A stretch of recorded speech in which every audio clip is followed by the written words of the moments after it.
Surat railway સ્ટેશનના traffic એરિયામાં પેસેન્જરોની ભીડની તકનો લાભ લઈ મોબાઈલ ફોનની ચોરી કરી નાસવા જતા ચોરીસમને રંગે હાથે ઝડપી પાડતી Surat railway police inspector Shri JB Mithapara Surat railway police સ્ટેશનનાઓની સૂચના મુજબ Surat railway police station party ગુના નંબર 160/2026 ભારતીય ન્યાય સંહિતા 2023ની કલમ 303 મુજબના ગુનાના કામે ફરિયાદી શ્રી નાઉ આજરોજ તારીખ 26/1/2026ના રોજ કલાક 12 વાગ્યાના સુમારે સુરત રેલવે સ્ટેશનના એન્ટ્રી ગેટ પાસે તેઓના સમાજના મૌલાના અને સુરતથી પંજાબ જવાનું હોય તેઓને મૂકવા આવેલ હતા। તે દરમિયાન પેસેન્જરોની ભીડની તકનો લાભ લઈ એક ઇસમે ફરિયાદી શ્રીના પહેરેલા પેન્ટના ખિસ્સામાં રાખેલ મોબાઈલ ફોનની ચોરી કરવી નાસવા જતા તેને કોડન કરી પકડી તેનું નામ ઠામ પૂછતા તેણે પોતાનું નામ આમીન નાઝીમ, જાતે સોદાગર, ઉંમર વર્ષ 23, ધંધો બેકાર, રહેઠાણ રૂમ નંબર 504, ટપાલ બેન્ડની પાસે સગરામપુરા સુરત વાળો હોવાનું જણાવતા તેની અંજરતીમાંથી એક વિવો કંપનીનો મોબાઈલ ફોન કિંમત ₹18,000ની મત્તાનો મળી આવતા સદર મોબાઈલ ફોન તપાસ કરતે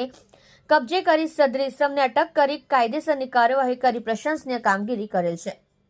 જોતા રહો શ્રમિકો की आवाज न्यूज चैनल रिपोर्टर श्रीराम सिरसाटनी સાથે। શ્રમિકોને કોઈ પણ સમસ્યા હોય તો ઉધના 3 રસ્તા વિમલ ગાર્મેન્ટ્સના ઉપર ઓફિસ પર સંપર્ક કરવો।